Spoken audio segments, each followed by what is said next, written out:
नमस्कार दोस्तों मेरा नाम नरेंद्र विक्रम शाह है। दोस्तों आज हम बात करेंगे गंडमूल के उपायों के बारे में।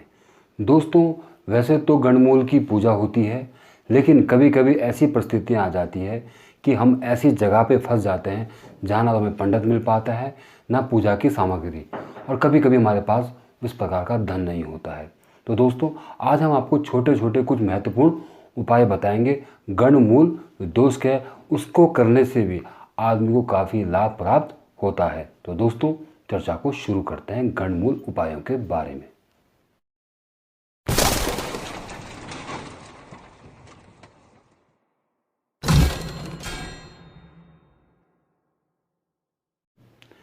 नमस्कार दोस्तों चर्चा को शुरू करते हैं। दोस्तों आज हमारी चर्चा का विषय है गंडमूल के उपाय। दोस्तों हम बात करते हैं पहले कि गंडमूल है क्या। दोस्तों ये एक ऐसा दोष होता है जिसमें जन्म लेने से जातक को कई प्रकार के कष्ट उत्पन्न होते हैं। माना जाता है कि कभी जातक स्वयं के लिए कष्टकारी होता है, कभी परिवार के लिए या कभी परिवार की संपत्ति के लिए, और दूसरा यह है कि जातक का जीवन हमेशा संघर्ष में बना रहता है।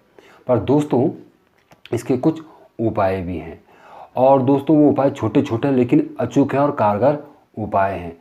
पहले बात करते हैं कि जो ये गंडमूल दोष होता है ये कौन कौन से नक्षत्रों से मिलकर बना होता है। दोस्तों ये 6 प्रकार के नक्षत्र हैं। वो इस प्रकार हैं: अश्वनी, रेवती, अश्लेषा, मघा, ज्येष्ठा और मूल। ये 6 प्रकार के नक्षत्र हैं जिसमें जब बालक जन्म लेता है तो उसे गंडमूल में जन्मा बालक माना जाता है। दोस्तों पहला उपाय इसका यह है कि जब जातक का जन्म हो जाता है तो 27वें दिन ये नक्षत्र दोबारा आता है, तो इसमें विशेष करके पूजा मानी जाती है। दोस्तों जो विशेष कर्मकांडी ब्राह्मण के द्वारा किया जाता है, जिसमें 27 जगहों का पानी, 27 जगहों के पेड़ों के पत्ते और 7 जगह की मिट्टी, ऐसे बहुत सी चीज़ें होती है जिससे ये पूजा की जाती है और शुद्धिकरण किया जाता है। लेकिन इसके अलावा भी कुछ अचूक उपाय ऐसे हैं जिसके करने से भी ये गंडमूल दोष शांत रहता है। दोस्तों तो मैं आपको बताता हूँ वो आसान उपाय कौन कौन से हैं।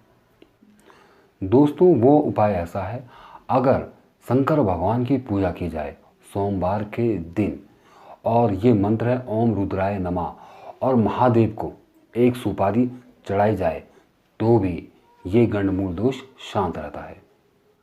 दूसरा दोस्तों, अगर बालक का जन्म सोमवार को, बुधवार को, गुरुवार को और शुक्रवार को हुआ हो तो भी ये दोष बहुत कम मात्रा में रहता है।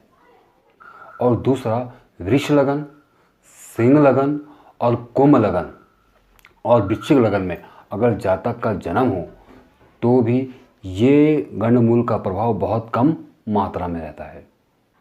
अगर बालक की कुंडली में चंद्रमा मजबूत हो तो भी उसका गंडमूल दोष का प्रभाव बहुत कम रहता है।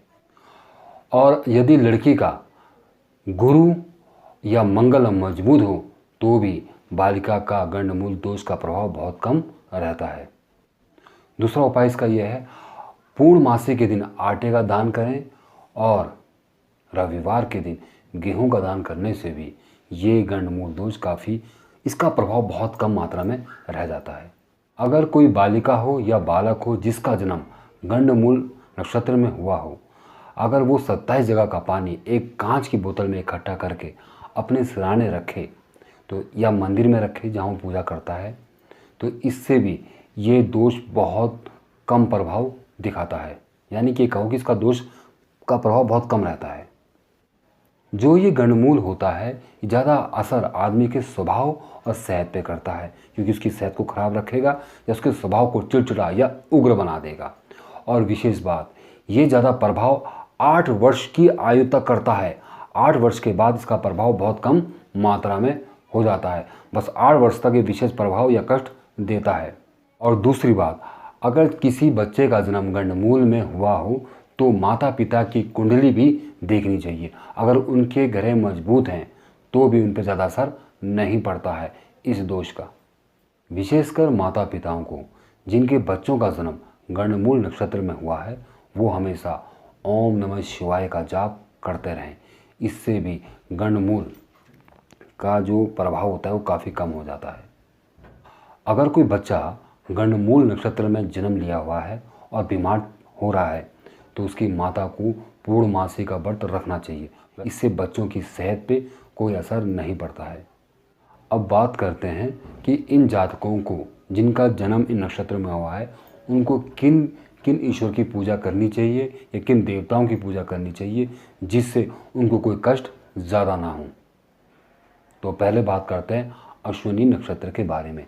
जिनका भी जन्म अश्विनी नक्षत्र में हुआ है उन्हें वीर हनुमान जी की पूजा पाठ करनी चाहिए, और जितनी वो हनुमान जी की पूजा पाठ करेंगे या उनका मंत्र का जाप करेंगे उतना ही उनको कष्ट कम होता है।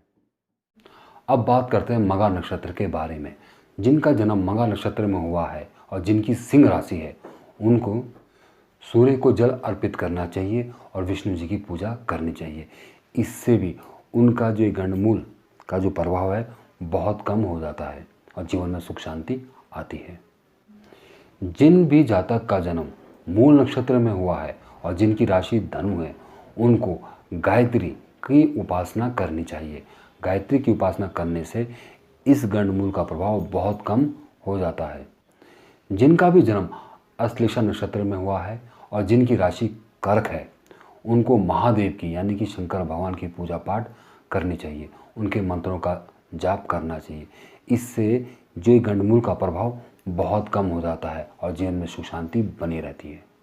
जिनका भी जन्म ज्येष्ठा नक्षत्र में हुआ है और जिनकी राशि वृश्चिक है इनको हनुमान जी की उपासना करनी चाहिए और हर मंगलवार के दिन हनुमान मंदिर में जाके मीठे का प्रसाद बांटें।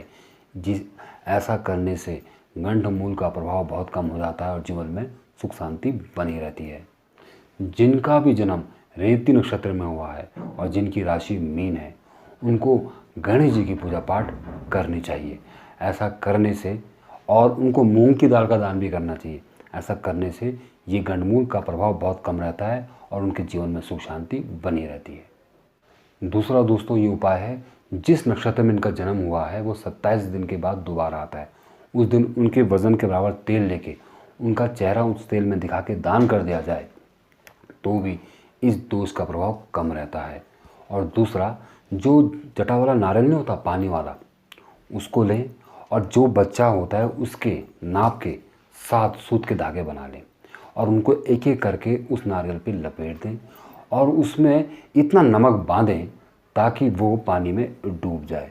फिर क्या करो, 6 बार सीधा उसके ऊपर घुमाओ और 7वां चक्कर उल्टा घुमाओ और उसे पानी में डुबा दो। इससे भी ये गंडमूल दोष का प्रभाव बहुत कम हो जाता है। दोस्तों ये छोटे छुपा उपाय करने से भी हमें काफ़ी राहत मिलती है दोस्तों। और दोस्तों इसी के साथ मैं अब समाप्त करता हूँ। अगर आपको ये मेरा वीडियो अच्छा लगा हो तो इस वीडियो को लाइक और शेयर ज़रूर करें। तब तक के लिए नमस्कार। जय हिंद, जय भारत।